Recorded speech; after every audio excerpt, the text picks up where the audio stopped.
You know what the worst part about this is I could totally just rent out a boom mic stand from the TMC, but I don't. Yeah, job security.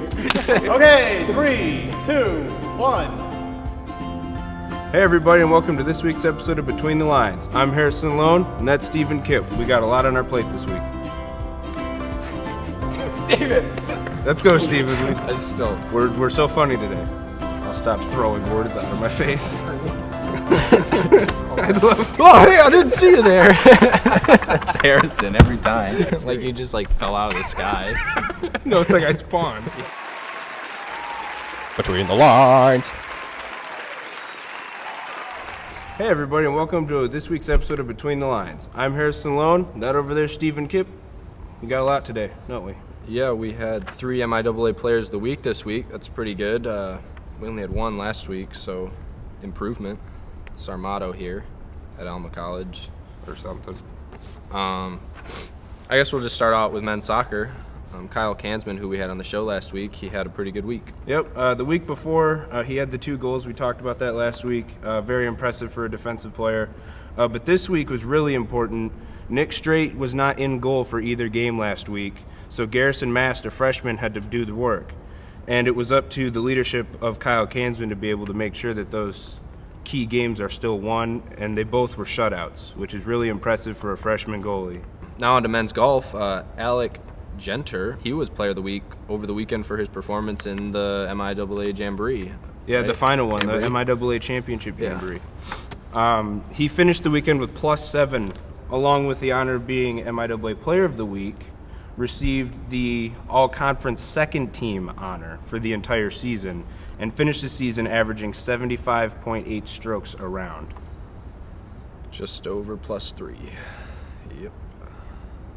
And then finally, we have Runner of the Week, go figure, Caitlin Arnold. Nothing new here, right? No, we don't have to talk about her. Another week, another win. Third win on the season. Congratulations. 18:30 something on her time, 30 seconds better than the next placer. Congratulations. That's all we can say, basically. You want to be a little more sincere, or no? No, it was completely sincere. It was sincere. There's nothing else to say. We've said it before. It's not even surprising at this point. She's so good. Congratulations. Sincerity is my sincere voice is the same as my sarcastic voice, so I can see where there's some crossover, and people might think I'm being almost an ass. like crossfire. Whoa! Speaking of crossfire, pew pew. Sorry for the sniper fire. First up, crossfire today, women's soccer. They have been undefeated in their last 5 matches, but 3 of those were ties. What are your thoughts? They haven't really played anyone good over the last 5 matches. So to be tying these teams that, I'm sure Coach Bingaman would love to be beating is pretty tough. But at the same time, like you said, they're undefeated, which means that they're actually starting to play a little bit better than how they were the first half. Well, and to add to that, you're exactly right. It's been a pretty soft schedule. Their 2 wins out of those 5 were St. Mary's and Trine, who had a combined 1 win by the time they were playing those 2 teams. And then you add to that they've tied the other 3. Yes, they're getting 1 point for every tie, which is still progress, absolutely, because if you lose, you don't get any points, and that doesn't help your conference standing. But at the same time, you win those games, it's 3 points, and you're talking about a different standing completely. Next up, we got golf. The women were 4th out of 9 at the MIAA Championship. Harrison, what is their outlook for the next couple of years, you think? Nice Wonder's a junior. Kennedy Hilly's a sophomore. There's nowhere to go but up. Still young, they're doing well, and they've had different names in this tournament make strides. I think instead of being really general and vague like Harrison, I think an outlook that the golf team probably has is, this 4th place finish is really good, and that might bring in some new faces, some better golfers, get the team better. And then from that standpoint, I think that they want to have people be more consistent because they've only had Nieswinder, and even Hilly's been really up and down, in my opinion, because she's had some really, really good rounds, and then she's just kind of pedestrian in some other tournaments. So it'd be really nice to see her start to be more consistent. And then you can have your 1-2 and Nieswinder and Hilly at the top, which could kind of round out, an entire golf team. Further on with more golf for the guys, since Genter is a senior, what do you expect of them next year? Do you have any leaders or standouts? No, I don't. I don't expect anything from them next year, to be absolutely honest. I see a fall off. Here's the cliff, see a Genter, have a nice life. You'd like to say otherwise, but I mean, Genter But it's hard to argue. carried the team on his back. Exactly. Harrison's just being nice. So Harrison, last one on this segment of Crossfire. Football. We ended up losing 35-19 against Hope for homecoming. Do you think we should have won? It's hard to say. One of the key parts of our team is our defensive line. And when you go up against a Hope offensive line that's trained by a 9-year NFL veteran, and then also the fact that they're just the biggest people I think I've seen since Olivet's offensive line last year, they were going to torch him. And then you add that to the fact that Hugan was wrong about being the fastest person in the conference last week because he got locked down by, a sophomore corner? You can even play. I didn't even see him on the field. Yeah, he had like to be absolutely honest. 2 catches, thanks, by the way. Hope's offensive line was absolutely the most impressive part of that football game. Brandon Campbell, 29 carries, 239 yards. The man was insane. They did 5'11", 220 jumping over safeties. I don't understand how he made it into only Division III. Well, Steven, then what do you think we need to tighten up for the second half of the season? For the football team? Yeah. Oh. I guess just to kind of answer your first question, to be fair, to answer the Hope game, should have won. I don't feel like that's a loaded question because, yes, you should have won. If you cause a turnover on your first 3 possessions and you're up 14-0, you need to finish. And that's what the team has not been able to do here since I've been here. They have not been able to finish a game. They can't hold a lead. They get up and then they just sit on their heels and, oh boy, the other team comes back and look at that, we lose. That is the football team. In a nutshell, that is the football team. I don't think Campbell's that good either. I just think that was just more of a mantra of how the defense played. Campbell looked good because the defense looked bad. That just makes sense to me. And, the O-line does deserve a lot of credit. Campbell was untouched, 3-4 yards every play, and then you're expecting Jacob Chittenden to make the tackle every play. Are you kidding me? You can't expect your safety to make plays like that on a big, quick running back. Going forward, what they need to improve on, outside of being able to finish, which just is that comes down to discipline and mental toughness. And Coach Pete does preach mental toughness. That's a big thing that he's preaching, and that's exactly what finishing is. You need to be tough for the entire game. You can't sit on your heels and expect, another college football team to just take it.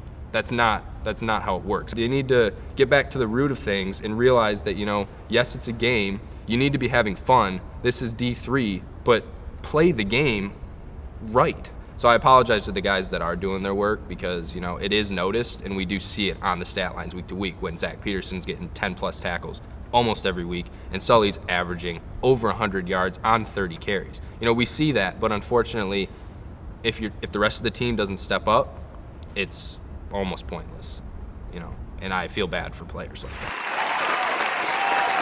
And now, after already kind of taking a stand, we're going to take a stand for real. What do you got, Zach? All right, the first of two home games on Wednesday. Women's soccer hosts Adrian. They've been undefeated for 5 games, so I'm going to say that they actually win this game. You know what? We'll get crazy and say by a margin of 2. In case you guys didn't know, Harrison didn't get any of his predictions correct last week. I was 3 for 4, even though we can all argue that one of my predictions was really soft because it feels like everybody and their mother expected Hope to sweep our volleyball team. Keep it semi on track, please. And Harrison, women's soccer versus Adrian. My stance will be that, to piggyback off of Stevens, they're going to have 2 goals or more, and both Megan Klonick and Whitney Foote will score. All right, the second home match on Wednesday, women's volleyball hosts Albion. I'm going to say that the volleyball team won't have to take 5 sets to beat Albion this time. They'll do it in 4 or less. I think the volleyball team will get a much-needed win. Wednesday? Tomorrow? Wednesday.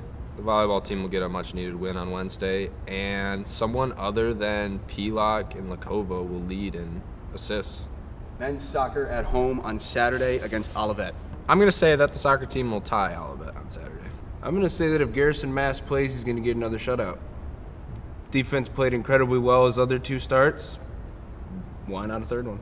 Well, then if Nick Straight plays, then why wouldn't he get a shutout? Last one, football hosts Aurora, 1 o'clock on Saturday. I think the game against Aurora will be a nice rebound. We'll see Nick Sullivan do his normal stuff, but the important thing will be that Dylan will pass for over 60% this week. I think we'll have 2 100-plus yard rushers. Aurora doesn't have a good run defense, and so I think it could be Sully, and Dylan probably. That'd be the most likely, but I'm not going to pin it to 2 people. Maybe someone else will step up, and maybe Caleb will rip one off or something. So we're starting a new segment called Uncomfortable Inquiry, and this week it's with Harrison because he lost Take a Stand. So this is his punishment for the week. He's 0 for 2. So, Harrison, when was your last relationship? A long time ago. How did that end for you? Not well. How you feeling about that? You still a little It was a hurt? long time ago. I don't. Or are you talking to anybody right now? No. What's your honest opinion of Stephen Kipp? Bit of a douche. I don't know, I love him to death, but he's a bit of a douche. I think everyone says that at some point. Okay. Who are you voting for? Gary Johnson. Have you ever regretted a relationship? Haven't had very many of them, so no, not really. Why'd you cut your hair like that, man? Because it looked like crap before. I didn't like. Okay. Like legitimate crap. It You just, don't like the mullet look going on? well, I did it in March, and then I just let it grow out, and it continued to look worse and worse as it went. And last week's Family Feud episode was like the last straw for me. Anything you want to say? No. Hey, don't cut it yet. Hey, don't you get that shit out of my face. Well, that's the end of Harrison's punishment, and that's the end of Uncomfortable Inquiry. So, I'll see you later, guys. All right, now for our next segment, one we've done a few times before, Inside the Numbers. This time around, I'm going to quiz Steven on a few numbers from Elma Sports lately and see if he can get them right. You ready, Steven? Yeah. All right, first one, 5. I'm just going to pass on this one. I have no idea. All right, that is the number of triple-doubles Dakota Pelak has this season, and she is second in Division III with that number. Next one, 14. I would say the number of tackles Peterson had in the game on Saturday, but we were informed that it was actually a career-high 20. 14 is the number of strokes the women's golf team was behind Trine at the end of the season, and they missed the spring championship by 14 strokes. 479. Is that how much a gallon of milk costs? No, that's the combined rushing yards from last weekend between Hope and Alma. And the final one is 3. I don't know, is that the number of goals Kansman has this year? It is, as far as I know. But my 3 was in reference to the number of shutouts that freshman Garrison Mast has this season. And that'll do it for Inside the Numbers. 5, 4, 3, 2, 1. Okay. Spawn. That's my favorite. That's what it looks like. Hey!